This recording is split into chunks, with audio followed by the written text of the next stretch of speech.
Bien, bonsoir à tous. Merci d'être parmi nous ce soir. Avec les souscripteurs internationaux de Paris, nous sommes ravis de vous accueillir pour cette conférence sur le Brexit. Alors on savait quand on a déterminé le thème que le Brexit allait intéresser à un moment ou à un autre, ce qu'on ne savait pas, c'est à quelle date. Nous, du côté du réseau A+, entre SCP, Centrale, les ARS, le CNAM, on était plutôt calé sur le printemps 2017. SIP, dans sa grande sagesse et sa bonne connaissance de l'international, était plus tard, plutôt vers le printemps 2018. Donc on a transigé à l'automne 2017 et je crois que c'est, somme toute, très bien parce qu'on est en plein dans l'actualité. Je ne sais pas si vous avez vu, j'étais en train de regarder les news aujourd'hui, puisqu'il y a des agences qui étaient en train d'être déterminées. Il y a deux nouvelles qui sont arrivées quasiment en simultané. Une première qui disait que l'agence du médicament, il y avait un avantage pour Milan devant Amsterdam dans les sondages. Et une deuxième qui est arrivée en parallèle pour dire qu'au tirage au sort, Amsterdam avait gagné. Bon, c'est une mauvaise année pour l'Italie, mais bon, c'est comme ça. Il y en a une autre qui est à déterminer, qui concerne les services financiers. Donc ça devrait venir aussi bientôt, si ce n'est pas encore annoncé. Ça concerne moins l'assurance, mais l'assurance, vous allez voir qu'à travers le IOPA, il y a des choses intéressantes à dire au niveau de ce qui se passe en Europe. Donc nous sommes absolument ravis d'accueillir ce soir trois conférenciers qui sont au cœur de l'actualité. David Chrétien de EY, Jean-Claude Huyssen de l'ACPR, donc de la Banque de France, l'autorité de contrôle, et Guy-Antoine Larochefoucauld du Lloyds, directeur général du Lloyds en France, qui lui est très directement impliqué là aussi dans ses activités de relocalisation. Donc sans plus attendre, je vais passer la parole à David Chrétien de EY qui va nous donner le panorama dans lequel s'inscrit le Brexit à la date où nous sommes. Alors, bonsoir à toutes et à tous. Merci pour ces propos introductifs.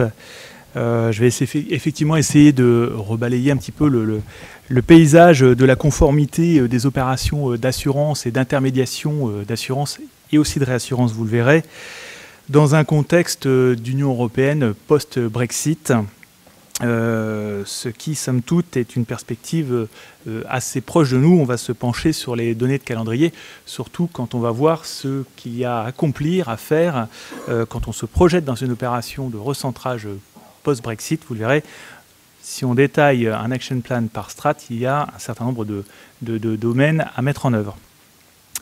Donc ce que je vous propose, c'est... Madame ? Alors, je vais essayer de me rapprocher. Vous avez raison. Vous avez raison. Et là, c'est mieux. Toujours pas. Donc, je vais vraiment essayer de me coller au micro et de ne plus en bouger. Voilà, en espérant que la sonorisation est un peu meilleure. Donc, je disais, je vous propose un panorama donc, des plans d'action et des moyens de mise en conformité pour opérer une activité d'assurance et de réassurance, ainsi que d'intermédiation en toute conformité dans l'Union européenne.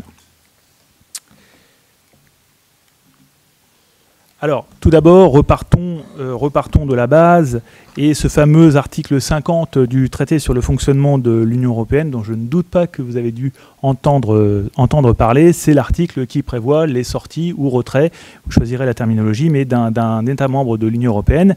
Et cet article qui nous dit, en résumé, tout État membre peut décider, conformément à ses règles constitutionnelles, de se retirer de l'Union. Donc la terminologie, c'est normalement se retirer.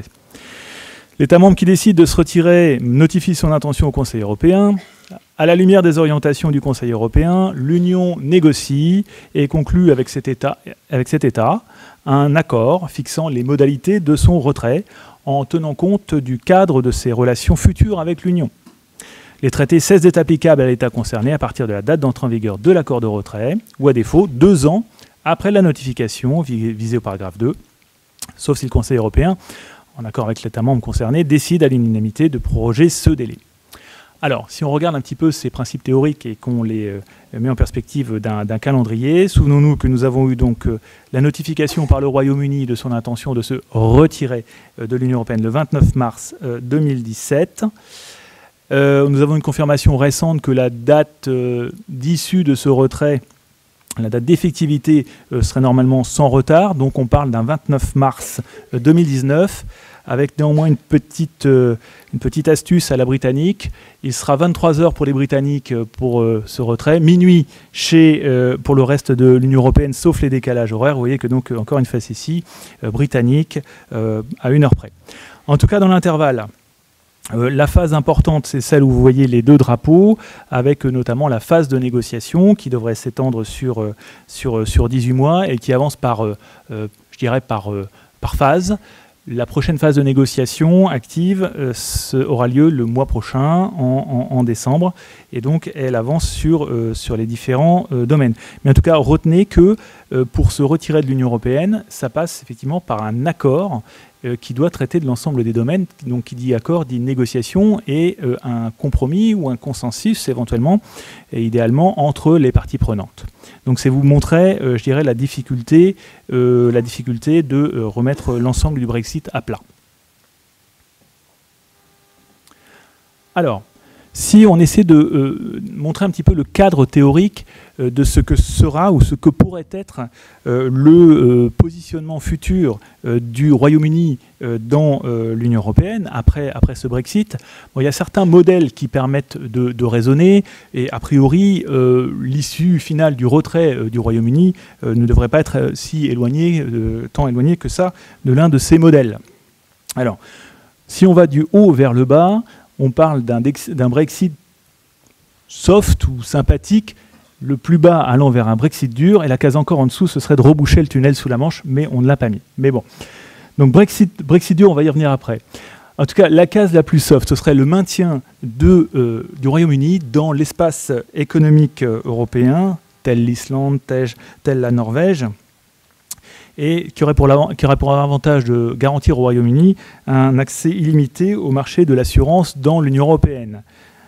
Tant mieux, se dirait-on, mais pour les Anglais, ça voudrait dire notamment, et c'est le deuxième point, ça voudrait dire appliquer, ou plutôt le devoir d'appliquer l'ensemble de la réglementation de l'Union européenne, mais sans avoir voix au chapitre, sans pouvoir délibérer sur une norme. Quand on est membre de l'EE, sans être membre de l'Union européenne, on applique les règles, mais on ne les discute pas. Donc, en clair, cette solution paraît assez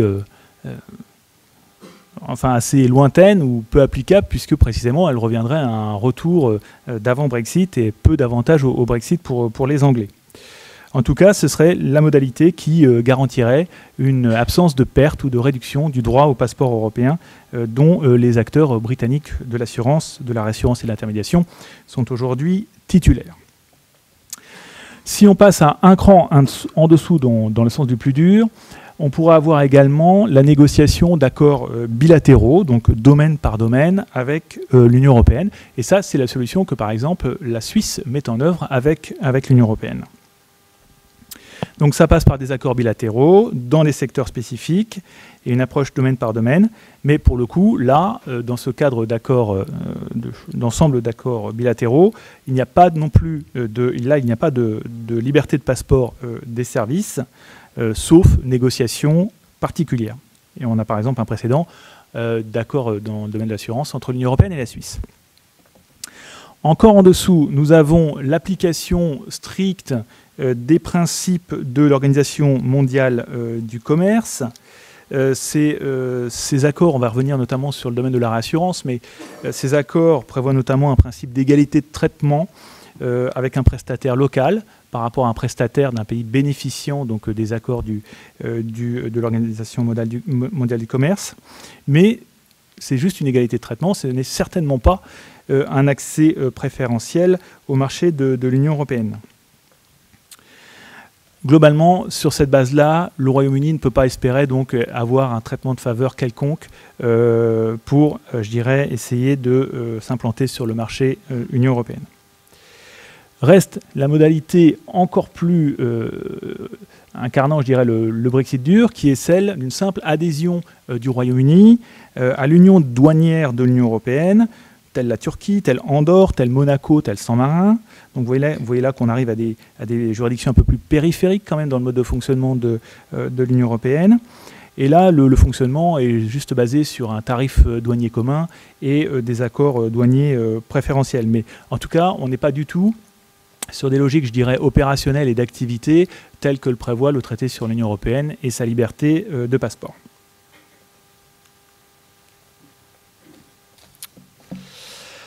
Alors, ici, vous avez, pour continuer de planter le décor, vous avez quelques clés de la législation européenne sur les services financiers. C'est important d'en prendre la mesure, car post-Brexit, si on écarte en fait les solutions, notamment espace économique européen, où le Royaume-Uni continuerait d'avoir un passeport d'entrée, si on écarte cette solution-là et que le Brexit amène les acteurs du Royaume-Uni à créer des activités, créer des acteurs pure Union européenne dans le reste de l'Union européenne post-Brexit, il est important d'avoir en tête quand même ce que représente la réglementation de l'Union européenne en matière d'assurance et plus généralement en matière financière.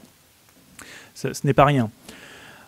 Sont régis les structures, les opérations, les aspects prudentiels de l'activité d'assurance, la protection du consommateur, les données sociales, et ainsi que la gestion et le partage de données. On a mis à l'écran les quelques textes spécifiques en matière d'assurance, mais donc quand on veut adhérer et faire du business dans l'Union européenne, ça veut dire appliquer les directives vie et non-vie. En matière de prudentiel, ça veut dire bien sûr appliquer le référentiel Solvabilité 2. En matière de protection du consommateur, et on va y revenir, ça veut dire appliquer l'IDD, donc enfin la directive sur la distribution de l'assurance, et ça veut dire également se préoccuper de PRIPS, à savoir donc le fait que des produits d'assurance se trouvent, je dirais, utilisés comme levier de produits d'investissement ou d'épargne plus généralement. Donc tout ceci n'est pas rien. Donc quand on veut recréer un véhicule de toutes pièces pour le faire fonctionner dans l'Union européenne, côté assurance, il va falloir endosser tout ce pavé. Il y a en plus, et on l'a mentionné à droite, d'autres référentiels, la transverse au monde de la finance, banque, assurance et gestion d'actifs, mais il convient de les rappeler. Notamment, je signale l'AML, la directive de lutte contre contre le blanchiment de l'argent, le GDPR, le règlement général sur la protection des données dans l'Union européenne, également certains éléments dans le domaine social. Donc vous voyez que créer de toute pièce un véhicule dans l'Union européenne, ça veut dire se mettre au niveau de tout ça, d'un bloc. Donc on va voir après en termes de plan d'action ce que ça veut dire et quelle est la matérialité de cet effort. Alors néanmoins, avant de rentrer sur la complexité des choses, essayons d'évacuer dès ce stade des sujets un peu plus simples ou normalement qui devraient poser un peu moins de difficultés. Le premier point touche à la réassurance. La réassurance est un domaine un peu plus ouvert que l'assurance au sens strict, puisque le principe pour les réassureurs de pays tiers, et par pays tiers on entend les assureurs hors espace économique européen, la règle est que des réassureurs de pays tiers peuvent réassurer des entreprises d'assurance établies en France. Alors néanmoins, ils n'ont pas un accès complet et complètement, je dirais, harmonisé avec des réassureurs domestiques ou du reste de l'Union européenne. Ils sont sujets à quelques discriminations, on en note une notamment en matière de nantissement des actifs. Ceci dit, si ce devait être le sort des réassureurs résidents du Royaume-Uni, on note qu'un système d'équivalence est prévu et il est basé sur les règles de l'Organisation mondiale du commerce. Un système d'équivalence est prévu, il bénéficie à certains États dans le monde, moins de 10 aujourd'hui je crois, et qui sont par ailleurs définis par la Commission européenne. C'est la Commission européenne qui dit tels et tels États mettent en œuvre une réglementation qui me semble relativement similaire à celle implémentée dans le reste de l'Union européenne. Pour ces pays-là et pour les réassureurs résidents de ces pays-là, on va admettre qu'ils bénéficient d'une égalité de traitement complète avec le reste des réassureurs domestiques et de l'Union européenne. Alors, donc vous voyez un paysage relativement ouvert pour la réassurance. Néanmoins, et là c'est ma personnalité de fiscaliste qui ressort un peu, on n'a pas pu s'empêcher de mentionner une disposition codifiée du Code général des impôts, donc on appelle l'article 209B, qui est une des dispositions de lutte contre les paradis fiscaux, avec plusieurs paires de guillemets, mais c'est une disposition qui s'applique pour les entités, notamment qui sont localisées dans un pays où l'impôt qu'elles vont payer localement est 2 fois moins cher que ce qu'elles paieraient si elles étaient activées ou opérées en France. Je rappelle que le taux d'impôt sur les sociétés en France, hors contribution additionnelle. Et les contributions additionnelles pour le moment sur l'IS sont très dans l'actualité, vous avez dû le noter. Le taux d'IS c'est 33%, disons 34%. Les Britanniques ont prévu de jouer sur leur taux d'IS de façon plus ou moins agressive en fonction des perspectives que leur donne le Brexit. En France, nous allons baisser le taux de l'impôt sur les sociétés. Il y a un programme de baisse qui est en cours. Néanmoins, les Britanniques menacent, entre guillemets, de descendre leur taux d'IS jusqu'à 15%. S'ils descendent à 15%, que nous, on reste dans une zone 28, 29, 30, demain, faudrait-il considérer le Royaume-Uni comme un paradis fiscal et faire application de ces dispositions anti-évasion, notamment celle qu'on appelle le 209B. Ça transformerait nos relations avec les Britanniques. C'est à voir, mais bon, voilà, notez que pour les pays qui sont insuffisamment taxés, selon les desiderata du législateur fiscal français, eh bien, il faut taxer d'une façon particulière ces pays en considérant qu'ils sont des paradis fiscaux. Au cas de la réassurance, ce ne serait pas neutre. On aurait notamment un ensemble de retenues à la source qui pourrait de nouveau s'appliquer dans le cas d'un flux d'une cédante vers un réassureur britannique. À voir donc. Couvrons également le cas de l'intermédiation en assurance et en réassurance parmi les sujets simples, ou en tout cas plus simples que le métier d'assureur, sans que ce soit du tout péjoratif, mais la législation est plus souple, hein, néanmoins en matière d'intermédiation. Là, pour le coup, il s'agirait de créer pour un intermédiaire britannique une filiale dans l'Union européenne. On rappelle de ce point de vue que les engagements capitalistiques en matière de véhicules d'intermédiation sont quand même assez légers. Il y a une certaine souplesse également dans les formes sociales de la société qu'on peut implémenter. Il faudrait par ailleurs s'inscrire auprès de l'ORIAS, présenter des garanties financières, des garanties d'honorabilité, également de compétences, c'est tout à fait important, et appliquer, comme je le mentionnais tout à l'heure, on retrouve notre fameuse directive IDD, en français directive sur la distribution de l'assurance. Donc voici un petit peu le carnet de route d'un intermédiaire britannique qui voudrait revenir sur le reste de l'Union européenne.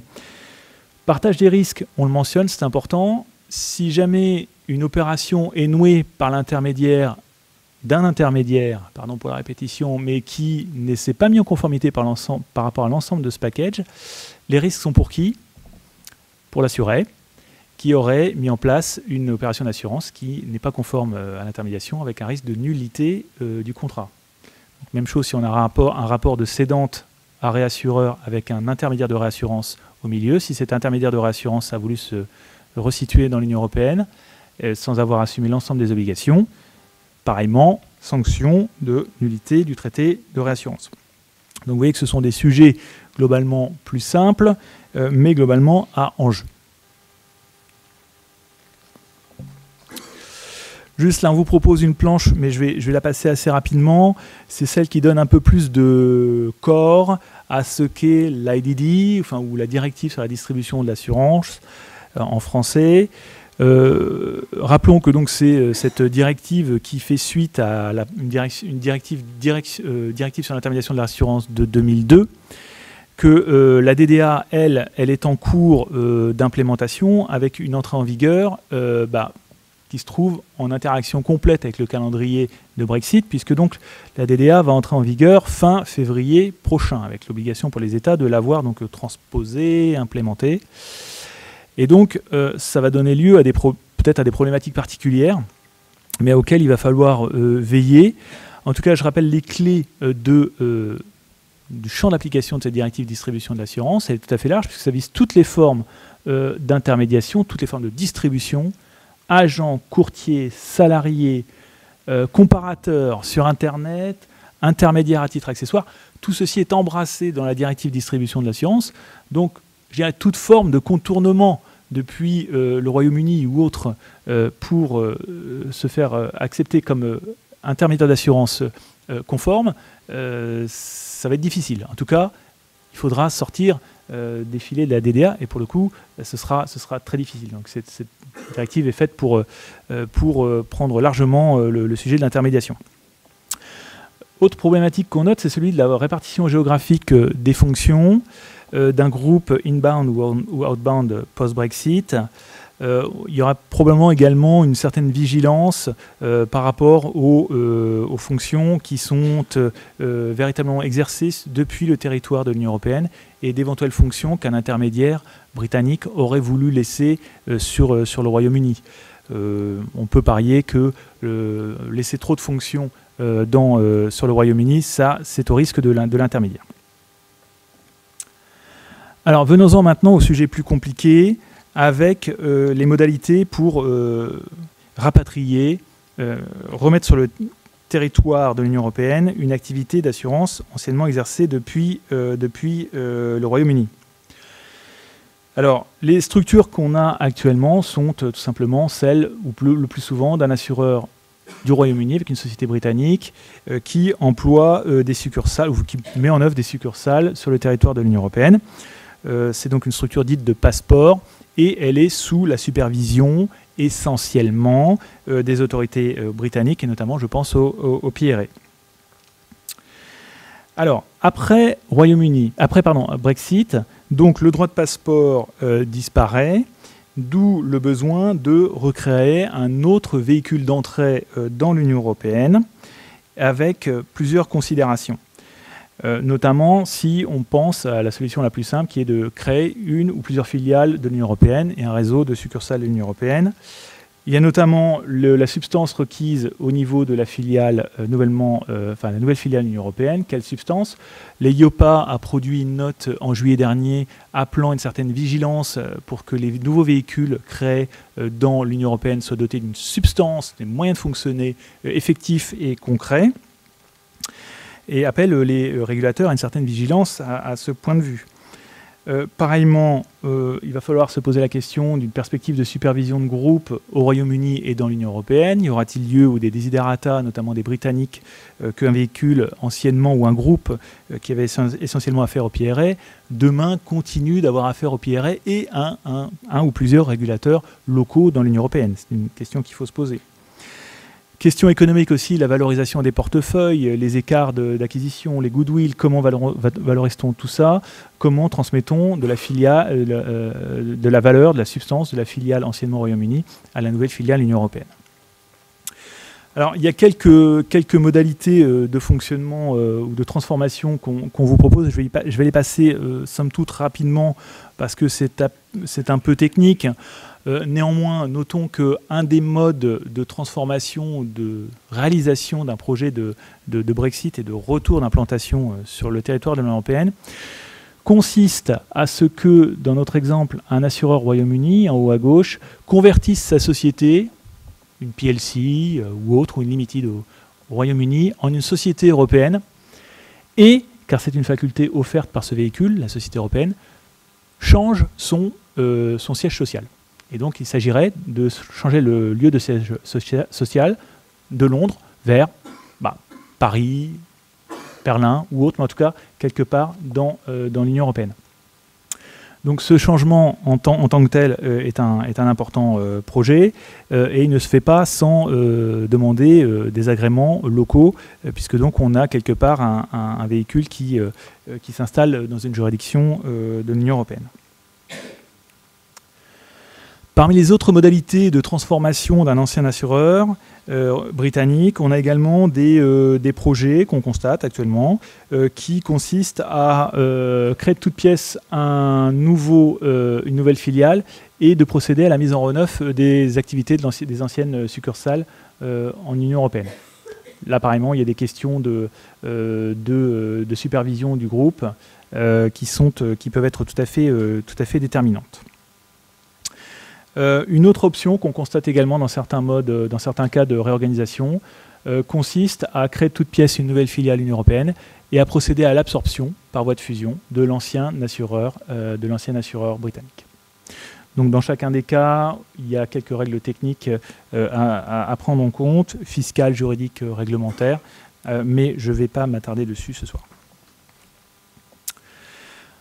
Alors, après avoir vu le cas d'un assureur britannique qui voulait faire retour quelque part sur l'Union européenne, voyons le cas très rapidement de la manière dont on pourra approcher probablement le marché britannique à l'avenir quand on est un opérateur résident de l'Union européenne.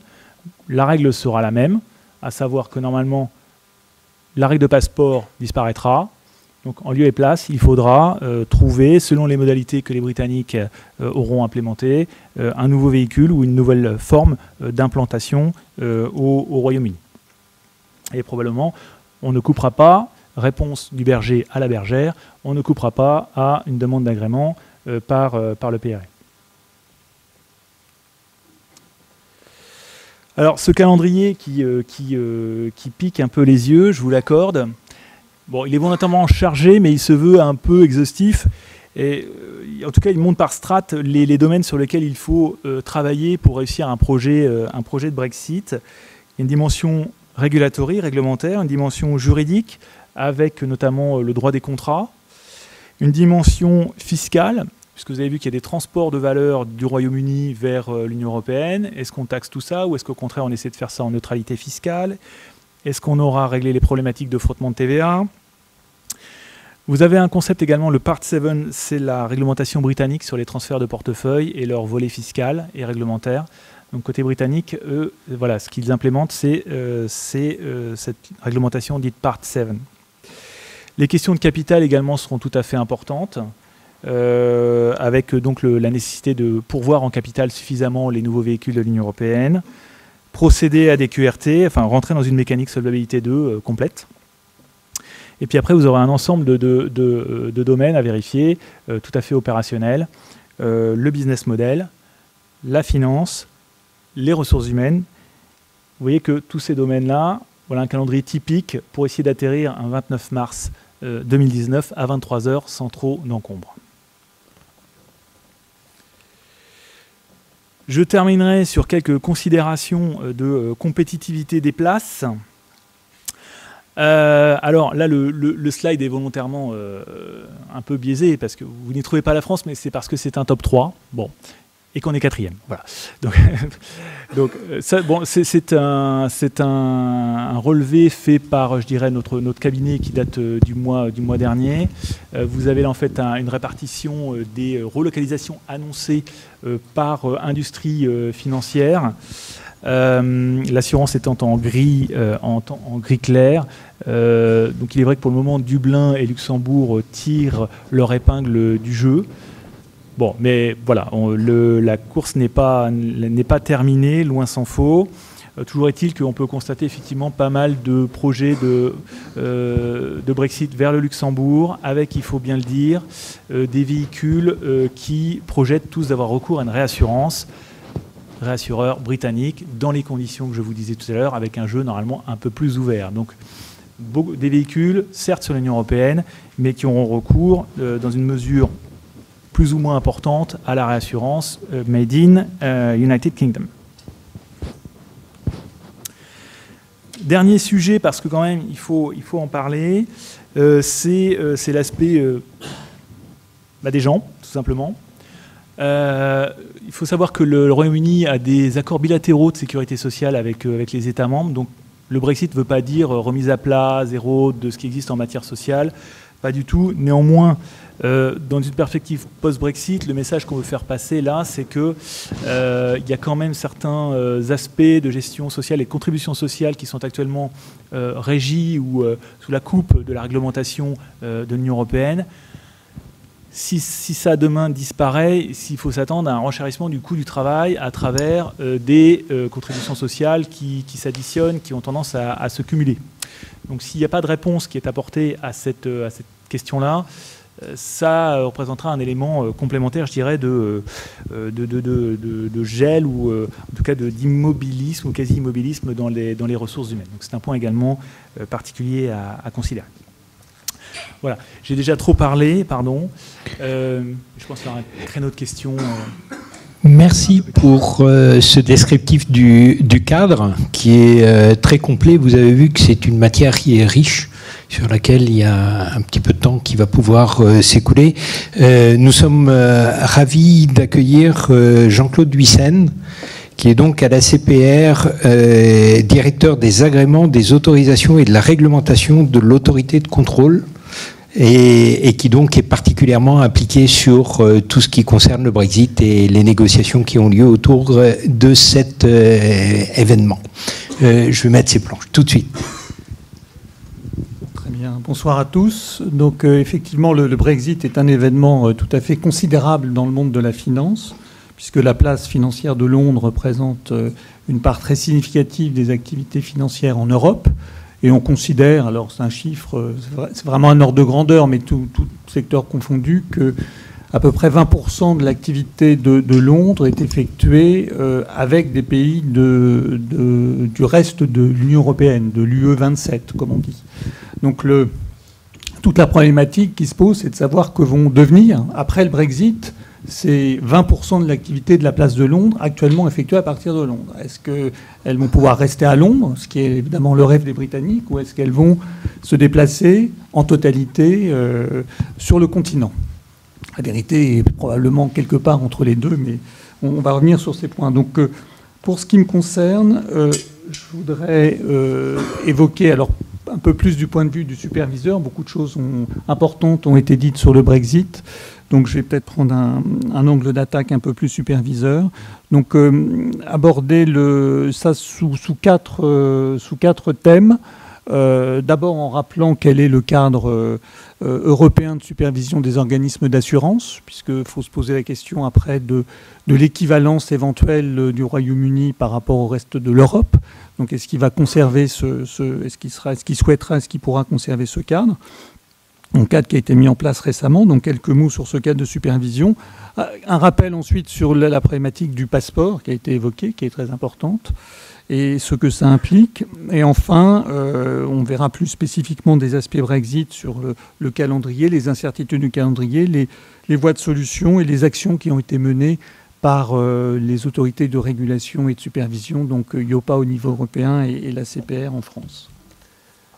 Donc un petit rappel sur le cadre européen de supervision des organismes d'assurance. Donc comme vous le savez, ce cadre a été profondément modifié, rénové avec la mise en place de Solva II le 1er janvier 2016, qui est une directive d'harmonisation maximale, qui s'appuie sur trois grands piliers qui représentent donc trois grands types d'exigences, avec d'abord un pilier prudentiel, qui regroupe des règles en matière d'évaluation des actifs et des passifs, des exigences en capital avec le ratio de solvabilité, le SCR et le ratio minimum, le MCR, avec des méthodes de calcul de la solvabilité, méthodes standards, ou des méthodes, ce qui peut avoir des enjeux importants, on le verra, des méthodes, des modèles internes, donc qui sont définis par l'entreprise d'assurance et qui doivent être validés par l'autorité de supervision. Un deuxième grand pilier qui concerne la question de gouvernance, avec des règles nouvelles en matière de ce qu'on appelle le fit and proper, c'est-à-dire de vérification de l'honorabilité, de la compétence et de l'expérience à la fois des dirigeants, avec l'obligation d'avoir 2 dirigeants effectifs, avec l'obligation d'avoir 4 responsables de fonctions clés, actuariat, audit, conformité, gestion des risques. Et donc, avec tous ces dossiers, notifiés aux superviseurs qui s'assurent qu'ils sont effectivement fit and proper. Un pilier 2 avec des règles de contrôle interne, des règles de gestion des risques, avec l'ORSA qui oblige les entreprises à se poser la question de la gestion de l'adéquation de leurs fonds propres et de la gestion de leurs fonds propres et de leur profil de risque. Avec la notion de personne prudente, avec toute l'approche gestion saine et prudente qui s'applique dorénavant. Et puis enfin, un troisième pilier avec des règles d'information particulières, à la fois un reporting pour le superviseur et puis une information du public. Et tout ça dans un cadre juridique avec 3 niveaux de normes, avec le niveau le plus élevé de la directive, évidemment, qui est celle qui est transposée dans le droit de chaque pays. Et puis ensuite, un niveau 2 qui sont des règles d'application qui sont définies par la Commission européenne et qui sont d'application directe. Et puis un niveau 3 qui est un niveau d'interprétation sur laquelle intervient IOPA pour expliciter avec des orientations, des guidelines, des opinions. Comme elle en a sorti une, on y reviendra d'ailleurs sur le Brexit. Donc tout ça se fait avec des autorités de contrôle qui sont au niveau national. Donc là, on n'a pas encore atteint la phase SSM qui s'applique en matière bancaire, avec la BCE. Donc on reste avec des autorités nationales compétentes, donc l'ACPR en France, mais avec IOPA depuis 2011, qui au niveau européen intervient dans 4 grands domaines, à la fois dans le domaine de la réglementation, puisqu'elle concourt à l'élaboration de cette réglementation, sur des aspects micro-prudentiels également, puisqu'elle va s'assurer par exemple du bon fonctionnement des collèges de superviseurs au niveau européen, au niveau macro-prudentiel également, puisqu'elle va participer elle va contribuer à la préservation de la stabilité financière, au travers de l'évaluation des risques du secteur et avec des actions préventives qu'elle peut engager. Et puis enfin, un rôle également en matière de protection du consommateur. Donc on a un cadre maintenant très complet qui est appliqué d'ailleurs par le Royaume-Uni. Donc se pose la question de est-ce que le Royaume-Uni continuera d'appliquer ce cadre et dans quelles conditions après être sorti de l'Union européenne. Alors, quelques mots sur le passeport européen. Passeport européen, donc vous savez qu'on a 2 régimes de passeport. On a le régime de la liberté d'établissement et le régime de la libre prestation de services. Liberté d'établissement, c'est quand un organisme exerce son activité au travers d'une implantation permanente, donc avec une présence physique sur le territoire du pays d'accueil. Alors qu'en libre prestation de services, on est simplement en activité, on est en relation avec la clientèle du pays d'accueil, sans implantation permanente, donc directement à partir du pays d'origine. Donc on a un mécanisme d'autorisation. Donc le grand principe, c'est le pays home, c'est le superviseur de l'organisme du pays home qui est responsable de la supervision de ces activités et qui va donner l'autorisation. Donc c'est lui qui va examiner si les conditions d'exercice de cette activité de passeport est compatible avec l'organisation, le contrôle interne, la gestion des risques, etc. de l'organisme. Il va notifier ce passeport au pays d'accueil qui, de son côté, va faire part des règles dites d'intérêt général, c'est-à-dire qui visent essentiellement les règles de protection du consommateur, et qui va avoir un échange qui est maintenant renforcé depuis la mise en place du nouveau protocole de Sienne, puisque IOPA a adopté récemment une décision qui vient modifier les règles antérieures et qui prévoit les règles d'échange d'informations entre superviseurs, notamment dans le cadre du passeport.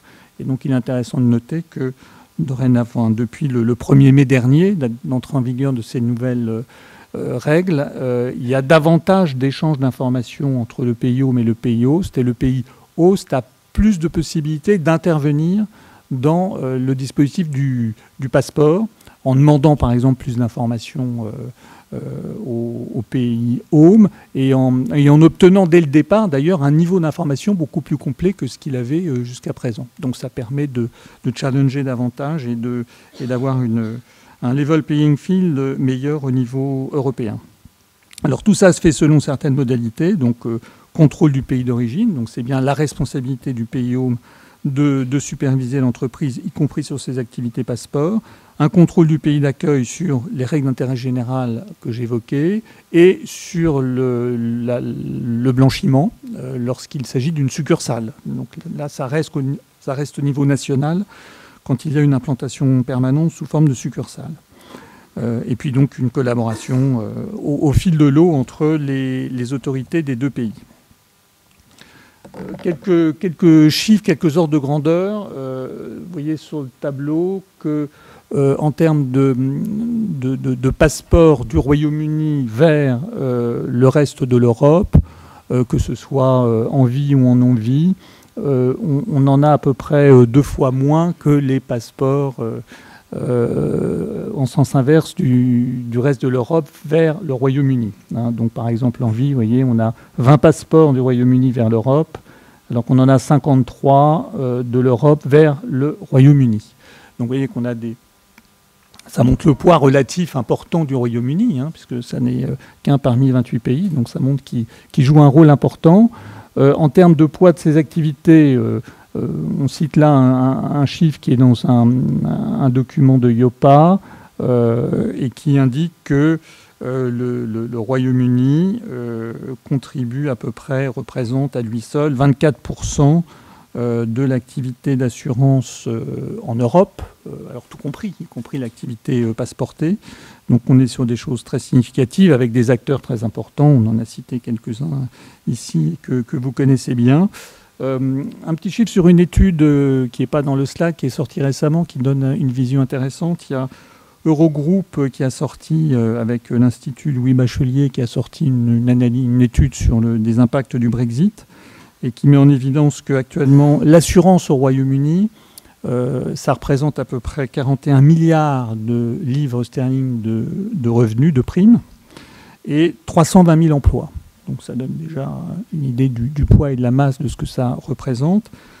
Ils ont fait différents scénarios. On a évoqué du soft, du medium, du hard. Bon, ce qui est intéressant de voir, c'est que dans le soft, le scénario soft, c'est 2 à 3% de ces revenus et de ces emplois qui partiraient du Royaume-Uni vers le reste de l'Europe.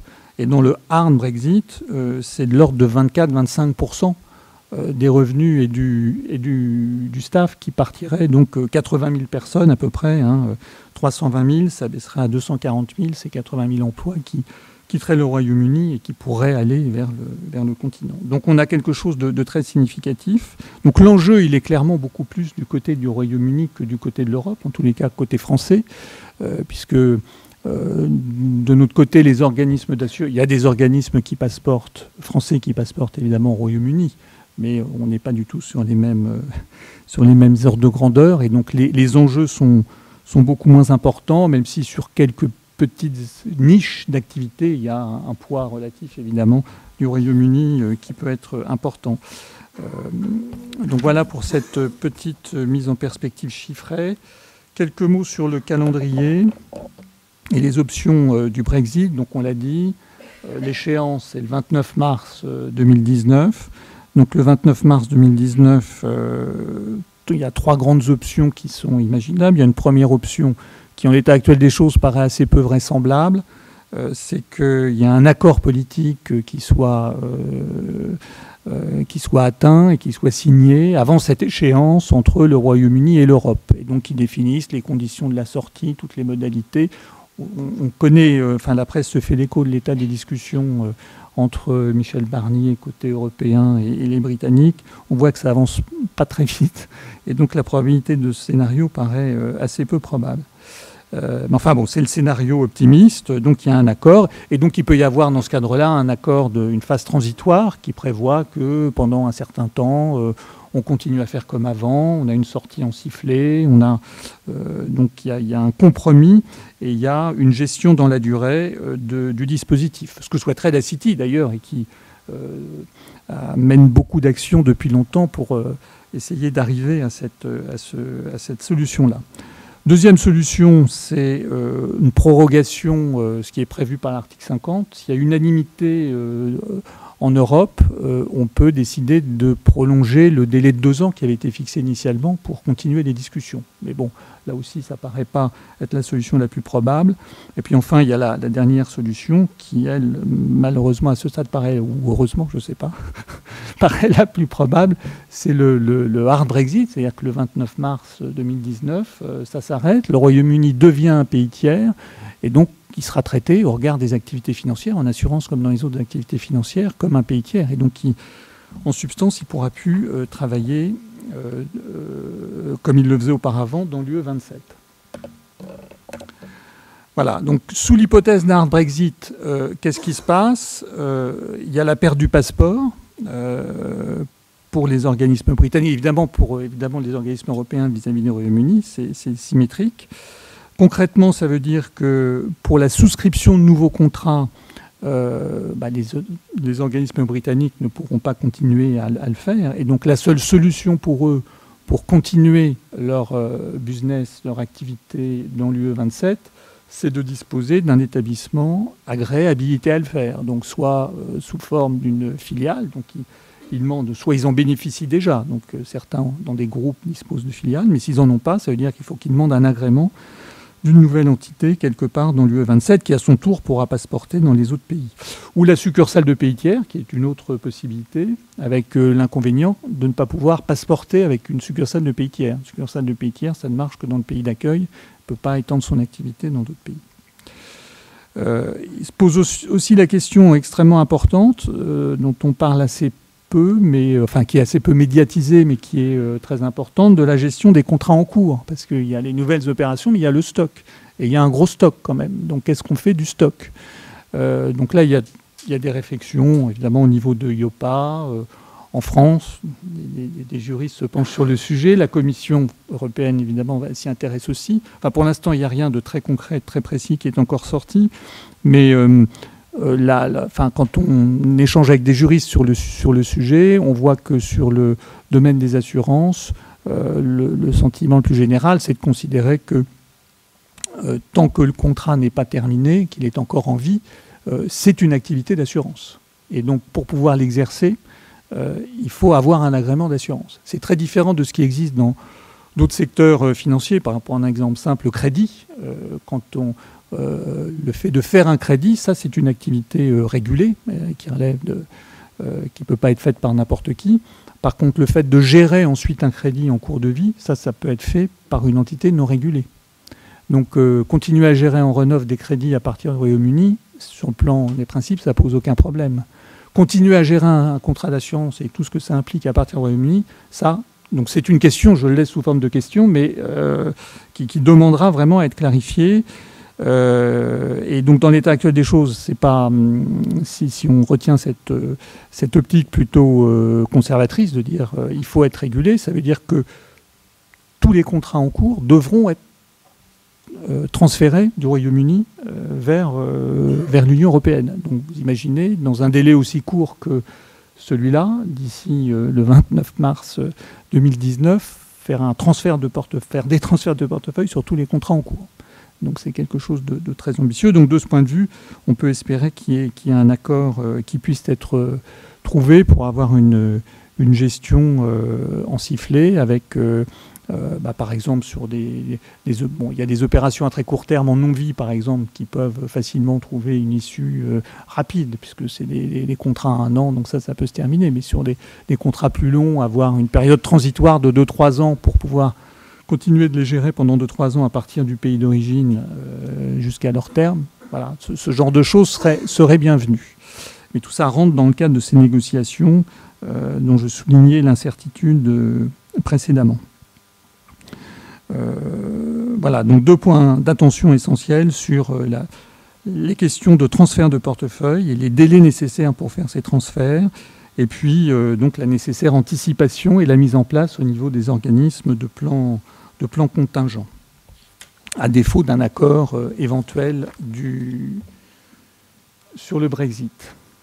Alors enfin, de leur côté, les autorités qu'ont fait les autorités de régulation et de supervision, donc au niveau de IOPA, il y a eu une opinion qui est sortie au cours de l'été, le 11 juillet 2017, comme les 2 autres agences l'ont fait d'ailleurs, l'EBA dont on parlait tout à l'heure, on ne sait toujours pas où est-ce qu'elle va aller. Donc l'EBA côté banque et puis l'ESMA côté service d'investissement. Donc chacun de ces organismes a sorti une opinion Brexit pour essayer de fixer un peu le cadre et appeler l'attention des différentes parties prenantes sur ce qu'il convenait de faire. Donc ce qu'a souligné en particulier IOPA, c'est 5 grands points d'attention qu'on a résumés ici. Il y a un premier point d'attention sur la partie autorisation. C'est de dire, attention, si pour continuer vos activités, vous devez demander un agrément, ça prend du temps d'avoir un agrément. Donc il faut vous y prendre à l'avance. Il n'y a pas de règles particulières. C'est les mêmes règles qui vont s'appliquer pour un agrément dans un contexte Brexit que dans un contexte généralement quelconque. Et donc un agrément prend du temps. Donc veillez à le faire suffisamment tôt pour pouvoir être opérationnel dans une hypothèse de hard Brexit, qui est également celle que prend IOPA. Deuxième point d'attention important, c'est sur la gouvernance et le risk management, et donc tout ce qui tourne autour de l'idée de coquille vide ou de boîte aux lettres, pour reprendre les expressions consacrées. Donc IOPA, comme les autres agences européennes, ont dit pas question de caresser l'espoir de mettre en place des coquilles vides et de continuer à gérer tout le business à partir de Londres, avec simplement une entité légale quelque part en Europe et en fait un effectif, des dirigeants, des responsables de fonctions clés, la gestion, enfin tout à partir de... Donc ça, no way. Le message était très clair. Donc il faut qu'il y ait de la substance, il faut qu'il y ait des dirigeants et il faut qu'ils y consacrent suffisamment de temps. Donc on n'est pas compte qu'il y ait des gens qui sont sur plusieurs responsables ou qui travaillent pour plusieurs entités, mais on va regarder évidemment de près si le temps qu'ils consacrent, leur disponibilité pour les différentes fonctions qu'ils exercent sont suffisantes et sur leur investissement sur l'entité régulée européenne est suffisant. Donc gros point d'attention sur ces aspects-là. Dans le même esprit, il y a un gros point d'attention sur l'externalisation, l'outsourcing.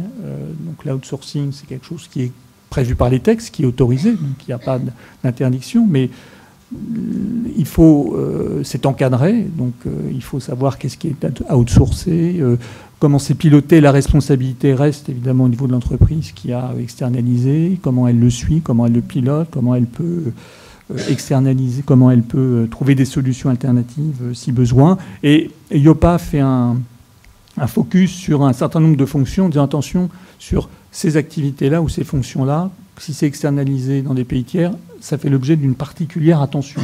Je ne fais pas toute la liste, elle est longue, mais sur la conception des produits, la tarification, les politiques d'investissement, l'audit, la conformité, enfin voilà. Donc il y a beaucoup de points comme ça importants où elle dit attention, si c'est externalisé en dehors de l'Union européenne, faut regarder ça de très très près. Quatrième point qui est évoqué, souligné par IOPA, c'est la ongoing supervision, c'est la supervision en façon permanente, en se posant la question, en disant il faudra peut-être se poser la question d'une holding intermédiaire en Europe, parce que si on a des organismes qui implantent plusieurs entités, il y a peut-être un sujet de surveillance sur base consolidée, donc il faut s'interroger là-dessus. Et puis sur le suivi post-Brexit, au début de l'activité, comme on sera forcément, quoi qu'il arrive, sur des agréments un peu rapides, il y a la nécessité de faire un suivi post-agrément plus rapproché qu'on ne le ferait dans des cas normaux.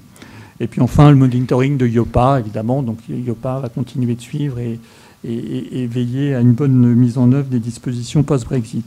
Enfin, côté ACPR, très vite, donc l'ACPR et l'AMF ont sorti un communiqué commun en 2016, le 28 septembre 2016, pour informer les parties prenantes de la façon dont nous allions, ACPR et AMF, traiter le Brexit. Donc l'idée, c'est de dire simplement, on est dans un contexte particulier, les règles applicables restent les mêmes. Maintenant, on s'adresse, ça concerne des établissements qui sont déjà agréés dans un autre pays de l'Union européenne, qui respectent toutes les règles européennes, puisque le cadre est le même. Donc on a évidemment plus de facilité à faire un agrément pour ce genre d'entité que pour une nouvelle entité qui part de zéro. Donc on est prêt à faire une sorte de fast-track procédure et à capitaliser dans l'instruction des dossiers d'autorisation sur l'information déjà existante au Royaume-Uni, donc en récupérant beaucoup de choses. On leur a fait des formulaires simplifiés, on a fait des formulaires... on accepte de faire toute la procédure en anglais, ce qu'on ne fait pas évidemment habituellement. Voilà, donc il y a tout un ensemble de choses pour à la fois faciliter, attirer aussi sur la place de Paris, puisqu'il y a aussi des problématiques de place. Donc c'est bien de faire les choses de sorte que la place de Paris soit, si ce n'est avantagée, du moins pas défavorisée par rapport à d'autres places. Voilà ce que je voulais vous dire. Merci beaucoup, Monsieur Huyssen. C'est aussi un point de vue très intéressant quand on regarde l'ensemble des points qui sont à mettre en œuvre et qui vont être observés par le régulateur dans les différents pays d'Europe. En tout cas, c'est certainement un pas en avant là dans la coordination européenne qui va se faire grâce à nos amis anglais. Nous verrons tout à l'heure, d'abord, premier point, toutes les présentations seront disponibles en ligne, en même temps qu'on mettra en ligne les conférences en vidéo. Vous aurez également accès aux présentations. Et nous verrons tout à l'heure si un signing office se rapproche plutôt de la coquille vide ou plutôt du box des Lloyds à Londres. Et donc ça nous donne la possibilité d'introduire directement Guy-Antoine de La Rochefoucauld, que vous connaissez tous en tant que directeur général du Lloyds en France. Et Guy-Antoine est un ami à la fois de SIP, intervient pour le CHEA, un ami aussi de la maison et des personnes qui y sont régulièrement. Et je le remercie chaleureusement d'avoir accepté de donner le point de vue britannique ce soir. Merci beaucoup, Jean, pour ces mots tout à fait sympathiques. Alors, c'est vrai que je reparlerai de la manière dont nous avons préparé les choses. Moi, ce que je vais faire ce soir, pour être très direct, hein, c'est que je vais vraiment, et je vais faire en sorte d'être concret. Qu'est-ce que ça veut dire concrètement que le Brexit ? Alors, je vais tout de suite dire une chose, il n'y a pas de coquille vide, Jean, je te rassure là-dessus, et je rassure les autorités si c'était nécessaire. Donc, tout d'abord, bonsoir, mesdames et messieurs. C'est vrai que ce sujet de la question du Brexit est tout à fait important, on en parle tout le temps. J'ai l'impression que je me réveille le matin, on en parle, je me rendors le soir, on en parle, je mange à midi, on en parle, je vais à Londres, on en parle, je vais à Paris, on en parle, je vais à Bruxelles, on en parle. Waouh, pendant combien de temps on va réussir à tenir pour qu'on en parle tout le temps? C'est quand même énorme. Donc c'est un sujet qui est définitivement un sujet clé pour ces temps-ci. Et moi, ce qui m'intéresse, c'est de me dire, au fond, on est tous dans la salle, on est en train de vivre ça.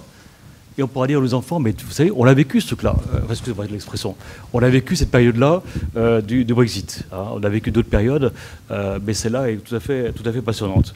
Donc voilà aussi un élément qui est non négligeable et que je trouve intéressant. Alors, très rapidement, je vais parler du contexte, parce que je crois que je vais avoir la lourde tâche quand même de parler du côté anglais. Alors c'est un peu compliqué parce que j'ai quand même l'impression que je suis bien français. Hein. Les arts et métiers, comme tu le disais tout à l'heure, j'ai quand même un attachement particulier parce que c'est une maison, il y a une école qui a été fondée par un de mes ancêtres il y a plus de 3 siècles, ça. Donc vraiment, voilà, c'est une chose importante. Je suis tout à fait heureux de revenir là régulièrement. Donc je vais devoir prendre le côté anglais. Alors surtout, ne dites pas demain, mais Guy-Antoine, qu'est-ce qu'il a fait? Il est passé du côté de la Manche. Guy-Antoine est bien français, mais heureux de travailler pour le Lloyds. Et en même temps, c'est l'occasion de pouvoir apporter quelques éclairages sur le point de vue britannique. Alors, c'est avec le contexte géopolitique, il est non négligeable en fait, hein, parce que on a d'un côté un Royaume-Uni qui quitte l'Union européenne, ça on l'a vu, et c'est vrai que le référendum a fait qu'à 51,9%, les Britanniques ont choisi de rester. Alors, très rapidement, pourquoi... Pardon, je dis quoi? De sortir. Voilà, comme quoi. Merci pour ceux qui ont enregistré. 51,1% ont décidé de sortir. Donc voilà. Je vois que vous suivez bien, c'est parfait, c'est génial. Et donc, quand même quelques mots là-dessus, parce que c'est vrai qu'on me demande toujours, quand je vais à Londres, on me demande, mais Guy-Antoine, qu'est-ce qu'il a pu prendre aux Anglais? Pourquoi ils ont décidé de... justement sortir de l'Union européenne avec tous les avantages qu'il y avait, etc. Oui, mais il y a quand même un contexte politique. Il faut avoir en tête toujours les contextes politiques quand on fait ce genre de choses-là. Et les contextes politiques restent importants. Il y avait un ressenti en Grande-Bretagne, ressenti par rapport à un certain nombre de points, ressenti sur tout simplement d'abord la souveraineté de la Grande-Bretagne. Alors là, ça ne vous a pas étonné, mais le ressenti de la souveraineté, elle est tout à fait clé. Si vous n'avez pas en tête que le Parlement anglais, que le Parlement britannique est totalement souverain, y compris par rapport à la Première ministre, Theresa May. C'est-à-dire que quand Theresa May avait souhaité signer elle-même le traité, enfin l'article 50 du traité, le Parlement britannique a dit non, vous n'avez pas le droit de se faire. Vous avez beau être la Première ministre, ceux qui ont l'autorité du peuple, c'est nous, le Parlement. Voilà, je ne sais pas si en France le Parlement a le même poids. Je vous laisse répondre à la question. Hein, et je ne fais pas de politique du tout, mais ce que je veux dire, c'est très très très concret. Et donc le fait de se dire que demain, et aujourd'hui déjà, et avant-hier déjà, quand l'Angleterre était dans le Royaume-Uni, dans l'Union européenne, eh bien le Parlement européen, et notamment la Cour de justice européenne, a été au-dessus de l'Angleterre, c'est quand même quelque chose qui était compliqué. Il y avait aussi des questions d'ordre public, hein, les questions vraiment internes, parce qu'ils sont très quand même attachés à leur service public. ça peut paraître bizarre de le dire, mais je le répète, les Anglais sont très attachés à leur service public, parce qu'on parle toujours du libéralisme en Angleterre. Non, non, il faut bien avoir en tête que les Anglais sont aussi très attachés au service public, et donc c'était aussi un élément important, parce que la baisse des budgets sur la police, sur les ressources par rapport aux universités, sur les questions aussi des hôpitaux et autres, c'était vraiment des éléments non négligeables à prendre en tête, à prendre en compte. Voilà. Donc, le référendum a eu lieu, et puis, comme vous avez dit très justement, le 29 mars 2017, eh bien, Theresa May a invoqué l'article 50 après avoir eu l'accord du Parlement, et le 29 mars, ou exactement à la fin du mois de mars 2019, le Royaume-Uni quitte l'Union européenne. Comment soft ou pas soft, nous le verrons. On ne peut vraiment pas faire de politique fiscale à ce niveau-là, mais il y a quand même trois éléments qui sont clés. Trois éléments qui sont clés. Hein, dans cette question de l'accord entre l'Union européenne et la Grande-Bretagne. Un des éléments, c'est la question de la citoyenneté. C'est vraiment clé aussi, parce qu'il y a un grand nombre d'Anglais, d'Écossais, de Gallois qui sont aussi bien résidents en France qu'en Allemagne, qu'en Italie. Voilà. Et inversement, il y a un grand nombre de Français, Allemands, Italiens qui sont résidents en Grande-Bretagne. Donc ça, c'est une question qu'il faut absolument résoudre, et résoudre rapidement. La deuxième question, c'est celle de la frontière entre l'Irlande du Nord et le reste, parce que voilà, là, on a un vrai souci. Et croyez-moi bien, quand on va en Angleterre, c'est un sujet très, très, très ténu. Voilà. Et puis, le troisième sujet, qui est le plus facile, finalement, le montant à régler. Le montant à régler, Theresa May l'a dit à son discours à Florence, que voilà, elle allait envisager la manière dont ça pouvait se faire. On est nombreux à penser que probablement l'accord se fera parce que, très sincèrement, sur des dizaines d'années, voire plus, les quelques milliards à payer en plus ou en moins n'ont pas tellement d'importance par rapport à l'enjeu économique qu'il peut y avoir entre nos deux pays. Hein. Donc c'est pour ça que c'était important. Et ce soir, ce soir, c'est tout à l'heure, Michel Barnier a dit que l'Union européenne est prête à offrir à Londres l'accord commercial le plus ambitieux, et je cite Michel Barnier, le plus ambitieux après le Brexit, de manière à apporter au Royaume-Uni la possibilité de travailler avec l'Union européenne, si tant est que le Royaume-Uni respecte les conditions de séparation. J'ai bien dit séparation, parce qu'on dit toujours divorce. Moi, ça ne me va pas ce truc-là. Je préfère le mot séparation que divorce. Donc, le contexte économique, et là, je voudrais rapidement, sans être trop long aussi, en parler, c'est que, voilà, on est quand même dans une économie en Grande-Bretagne, et on oublie totalement que l'économie, elle est à la fois totalement indépendante, parce qu'elle permet de rayonner sur tous les pays autour d'elle, au niveau mondial. Mais aussi, il y a cette interconnexion entre l'économie de la Grande-Bretagne et l'économie de l'Europe. Donc le secteur tertiaire représente à peu près 79% du PIB, dont 7% pour le secteur financier, c'est pas négligeable. Le secteur industriel représente 12%. Et si je marque ces chiffres-là, notamment le secteur industriel, c'est parce que, attendez, le Brexit, c'est pas que l'assurance et la finance, hein. Le Brexit, c'est tout le reste, c'est aussi. Hein, c'est les accords, on va y revenir, sur l'industrie, sur la douane, sur les territoires et autres. Donc, lorsque on dit que le secteur industriel représente 12%, c'est important dans la négociation qu'il va y avoir aussi. Alors, l'économie est fortement intégrée, parce que 31 milliards d'exports de biens pour la France vers la Grande-Bretagne, c'est pas nul. Hein. C'est-à-dire que si l'économie du Royaume-Uni tousse un peu, ça va faire tousser aussi nos sociétés françaises. Et puis, la Grande-Bretagne est le deuxième pays d'implantation des entreprises françaises en Europe. Ben, oui, c'est pas négligeable, les investissements qui sont faits, et c'est pas fini, évidemment. Donc, c'est aussi un élément qu'il faut prendre en compte, c'est cette interrelation entre nos pays. C'est une chose de dire, oui, on va faire un Brexit hard, un Brexit soft, ou ceci ou cela. In fine, il faut être très pragmatique. Hein. C'est aussi compliqué pour la France, l'Allemagne, l'Italie et les autres pays que pour la Grande-Bretagne. Donc c'est un tout. Il ne faut pas croire que c'est que la partie Grande-Bretagne vers l'Union européenne, et je répéterai ça souvent, c'est aussi la question de l'Union européenne vers la Grande-Bretagne, en fait. Voilà. Alors, c'est vrai que dans l'industrie, ben, voilà, il ne faut pas oublier les impacts sur certains secteurs. L'aviation, Airbus, vous faites comment? Thales, vous faites comment? Les responsables qui sont dans la salle, je pense qu'ils pourront en parler mieux que moi. Hein, mais lorsque vous avez le site industriel entre les deux, il va falloir penser au droit de douane. On va faire comment? Donc, c'est pas si simple. Hein. C'est pas que l'assurance ou la finance. Sans parler aussi de l'industrie automobile. Évidemment, une belle voiture Peugeot, elle est faite avec une boîte de vitesse qui vient d'un pays, qui repasse à un autre, qui est assemblée à un troisième. Ah ouais, mais il y a une partie qui vient de la Grande-Bretagne aussi. Hein, donc ce n'est pas si simple. Sans parler du secteur de la pharmacie. Alors la pharmacie, c'est encore bien pire, parce qu'il va falloir, évidemment, on attend la décision de savoir où va se trouver le centre de décision pour l'Europe.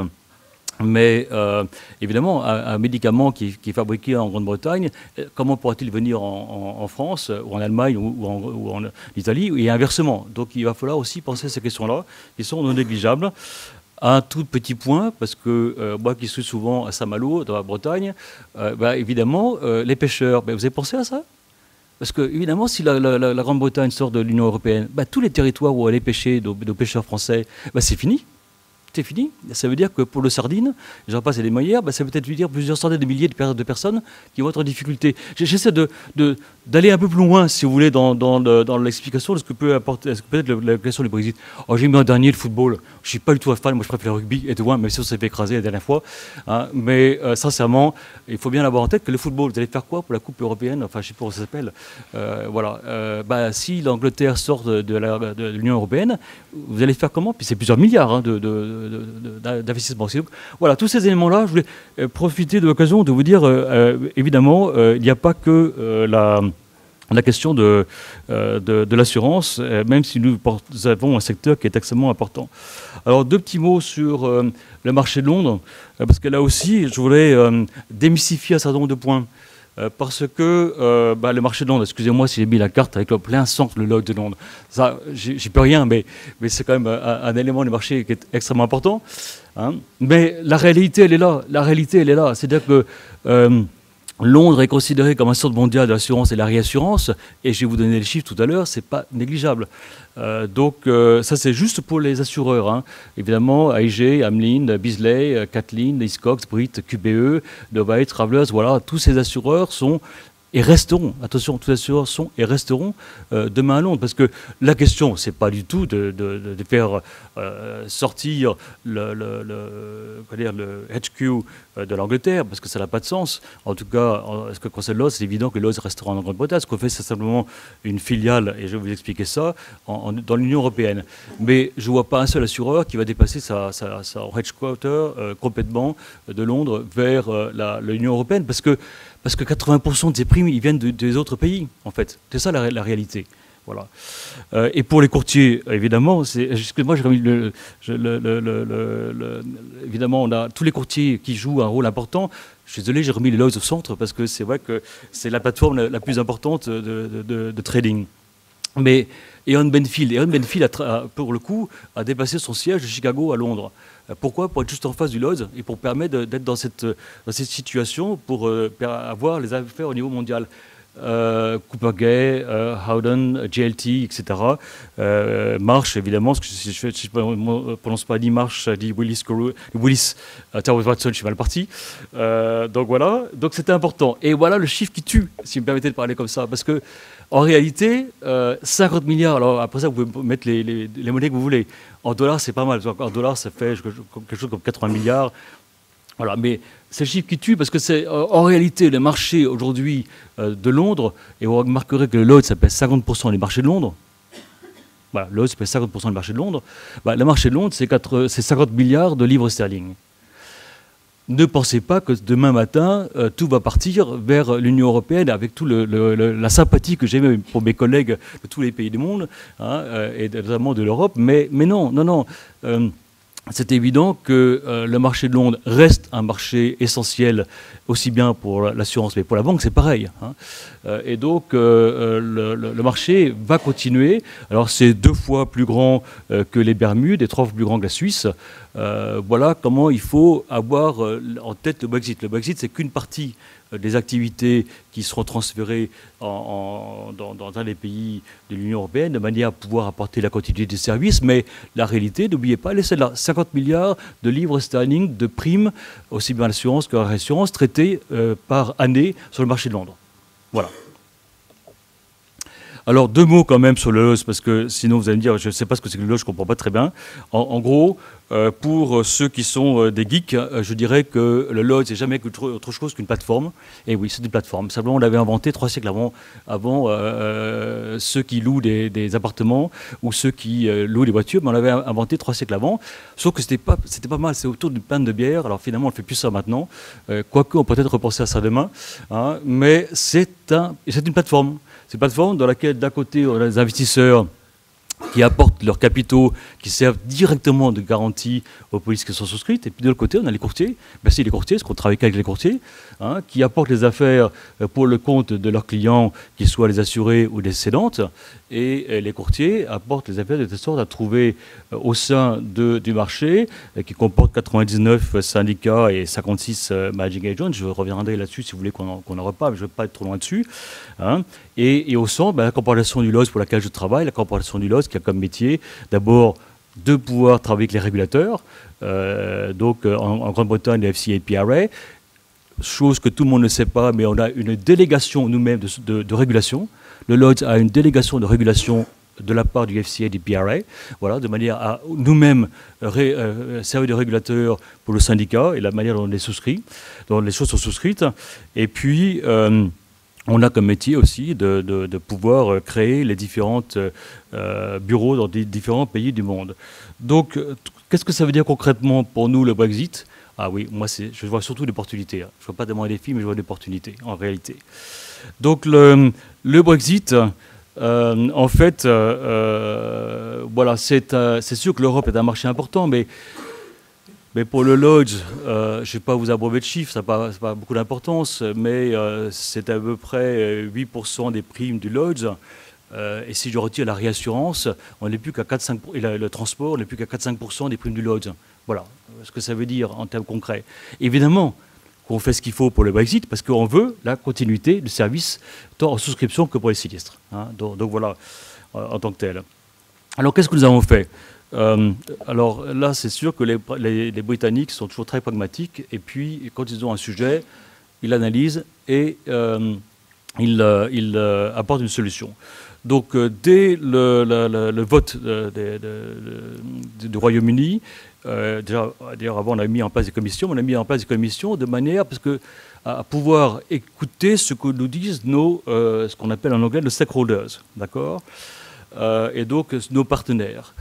Et pourquoi ? Parce que, je l'ai dit tout à l'heure, vous n'avez pas oublié, hein, le Lodge est une plateforme. Donc le Lodge n'est pas un assureur, le Lodge n'est pas un réassureur. D'ailleurs, on a dans le code des assurances notre propre article de code des assurances.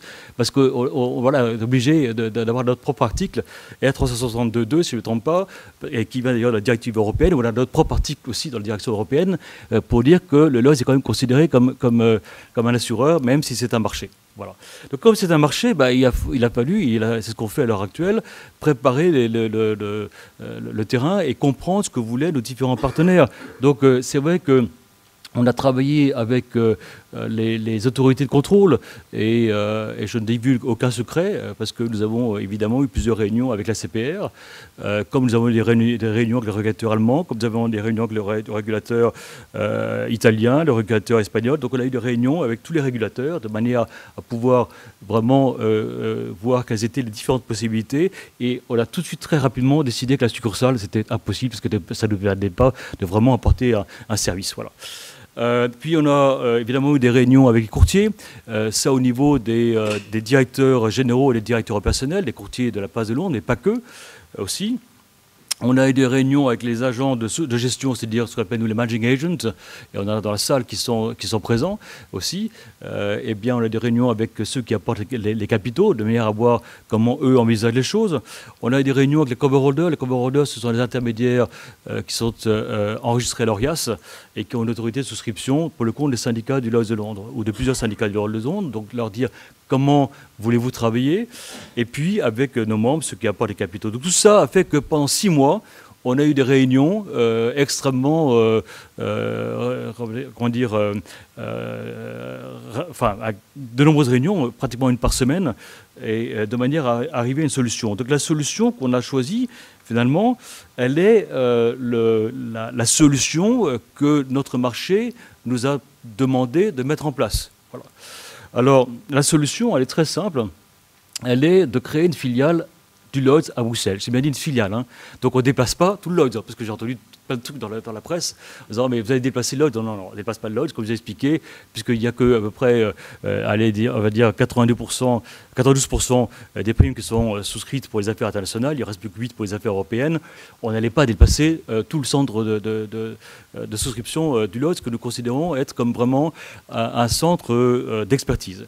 Donc, on va créer une filiale à Bruxelles, de manière à pouvoir continuer à opérer sous le nom du Lloyds et permettre de bénéficier pour nos clients de la dotation financière. On a un calendrier très serré, parce que vous avez raison, monsieur. On a un calendrier qui fait que on est probablement dans les premiers à avoir demandé notre agrément à Bruxelles, parce qu'on est tout à fait conscient qu'il faut du temps. Et il faut être opérationnel en 2018 pour le renouvellement du 1er janvier 2019. C'est ça ce que ça veut dire, très concrètement. Voilà. Et donc, alors, vous n'avez pas encore posé la question, mais je vais vous répondre, parce que je sais quelle est la question. Je vais demander, mais pourquoi Bruxelles? Voilà. Pourquoi Bruxelles? C'est très simple, en fait.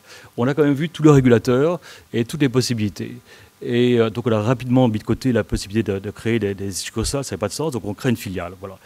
Et ce que l'on voulait, c'est de pouvoir travailler avec un régulateur qui soit reconnu, pour son travail. Et ça, c'est très important pour nous, d'avoir un régulateur qui soit reconnu pour son travail. Et puis, un régulateur qui comprenne le fonctionnement du Lloyds comme étant un marché. Tout aussi important, la question de la communication. C'est-à-dire que Bruxelles, c'est génial, c'est vraiment pour nous au centre. On peut aussi rapidement de Londres à Bruxelles, que de Paris à Bruxelles, que de Francfort à Bruxelles, etc. Donc voilà, en termes de communication, c'est très bien. Paris aurait eu les mêmes avantages par rapport à la communication, je suis d'accord avec vous. Voilà. Quant au talent, oui, Paris aurait eu autant de talent, ça c'est évident, même, je ne sais pas, mais en tout cas, en termes de talent, aussi à Bruxelles, il y a énormément de talent, aussi parce qu'il y a la Commission européenne, et c'est peut-être une des raisons pour laquelle on a aussi choisi Bruxelles, c'est le fait qu'il y ait la Commission qui soit là, on est plein centre de l'Europe, et puis on a une neutralité. Parce que si on avait choisi Francfort, peut-être qu'on nous aurait dit, Francfort, Paris, on aurait dit, pourquoi Francfort? On a choisi Paris. Francfort, on aurait dit, pourquoi Paris? Voilà. La neutralité de la Belgique, c'est génial, ça permet d'être beaucoup plus simple et de faire en sorte qu'on soit dans un pays neutre. Voilà. Alors, d'autres sociétés ont choisi, AIG a choisi Luxembourg, Admiral Group a choisi Dublin, Standard Life a choisi Dublin, Hiscox a choisi Luxembourg, je passe autocontrôle, je ne me trompe pas. Market Corporation, Barkel a choisi Munich, Legal General Dublin, F Global Luxembourg, RAC Luxembourg, QBE Bruxelles, on n'est pas les seuls. CNRD Luxembourg, Chaucer Dublin, MS Amlin Bruxelles, on n'est pas les seuls. Voilà, Liberty Luxembourg, Aronshaw Francfort et puis Bisley Dublin. Voilà les répartitions aujourd'hui de différents pays, d'accord? Sans oublier Chubb. Tu me laisses terminer comme ça. Alors, sans oublier Chubb qui a choisi Paris. donc voilà. Et donc ça permettra à nos amis les régulateurs de pouvoir aussi travailler sur Chubb. Alors, les défis. On va terminer. J'ai les deux dernières slides sur les défis et les opportunités. Voilà. Parmi les défis, c'est vrai que je rappelle que voilà, c'est l'assurance et la réassurance, on sera moins impacté. Rappelez-vous ce que je viens de vous dire dans l'introduction.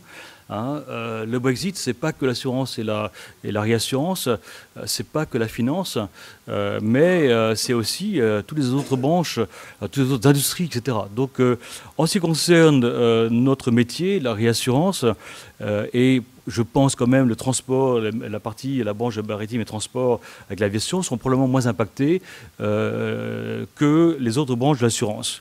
Ce qui va être impacté pour nous, c'est évidemment la partie IRD pure. Et donc, c'est la raison pour laquelle nous avons demandé un agrément pour la branche 1 à 19, je vous dis toujours le nombre de branches, à Bruxelles, de manière à pouvoir travailler depuis Bruxelles. Et à partir de Bruxelles, on fera la liberté de libre prestation et l'établissement pour être dans les différents pays. Ce qui va être impacté, ce sont la distribution. Ah oui, là, il y a un vrai sujet. Hein. Je pense que EY avait encore du travail à faire parce que ce n'est pas du tout clair. Hein. Qu'est-ce qu'on appelle sollicitation? Et puis, un courtier anglais devra-t-il créer une société dans un des pays du Royaume-Uni, de l'Union européenne? Je pense que oui, mais je ne suis ni un avocat ni un régulateur. Hein, mais je pense que le côté distribution n'est pas négligeable. la partie de la sous-traitance, la CPR en a parlé, c'est évident que c'est extrêmement important. Et puis, pour être très concret, hein, pour nous, assureurs de grands risques ou de risques spécialisés, vous allez faire comment? Par un programme global? En fait, c'est pas compliqué. Un programme global, on sait faire. Parce que finalement, émettre une police pour 5 ou 6 ou 7 entités et rajouter une de plus qui sera l'Union, enfin, la Grande-Bretagne, voilà, ça veut dire que concrètement, dans les programmes globaux, c'est pas la fin du monde. Vous émettrez une police pour l'Europe et une police pour la Grande-Bretagne. C'est pas pire que d'émettre une police pour un autre pays qui peut être Nouvelle-Zélande ou comme ça. Voilà, c'est pas compliqué la vie. Finalement, le Brexit, on peut s'en sortir sans trop de problèmes. On est probablement l'industrie la plus facile parce qu'on a moins de problèmes que d'autres industries. Peuvent poser des problèmes, des questions d'appel d'offres. Ah oui, ça c'est un petit peu plus compliqué hein, sur notre métier. Les questions d'appel d'offres, comment bien répondre, c'est-à-dire qui peut répondre à un appel d'offres, ça c'est un peu compliqué. Les captives, là aussi, ceux qui ont des captives à Jersey, Guernesey, bah oui, il va quand même falloir réfléchir comment on va peut-être la sortir et puis la mettre autre part. C'est une question. Alors réassurance c'est moins problématique, mais voilà quelques éléments qui sont importants. Alors moi ce que je voulais dire aussi, c'est que il y a des questions, vous avez dit tout à fait justement, hein, les questions de la continuité du contrat. Ça, c'est une vraie question, la continuité du contrat. Et puis, la question des sinistres à payer. Donc, c'est la question peut-être du run-off. Hein, mais j'étais à une réunion il n'y a pas très longtemps entre banquiers et assureurs. Et je vous assure que le problème des banquiers est bien plus compliqué que le problème des assureurs. Hein. Parce que le run-off, plutôt le paiement pour un banquier qui a des obligations entre la France et la Grande-Bretagne et la France, c'est beaucoup plus compliqué que ce que nous avons nous en tant qu'assureurs. Donc à la limite, on n'a pas encore trop à se plaindre, mais voilà, pour moi les 2 points, pour être très concret, hein, 2 points les plus importants qui sont à régler, c'est la continuité du contrat et puis la régulation, le paiement des sinistres. Donc voilà. Et puis, ben voilà, il y a des opportunités à ne pas oublier. Hein, donc, c'est vrai que pour nous, les Lloyd's, nous considérons que ce que nous apportons à vous, les courtiers et les clients, c'est une excellence dans la souscription, de la connaissance internationale des risques. Voilà. Nous sommes en train de mettre en place une modernisation du marché. Ah oui, c'est ce qu'on appelle le TOM. Et je peux vous assurer que le budget qui est alloué au TOM pour ce qu'on appelle tu pourrais me rappeler TOM, Target... Target Operational, voilà, exactement.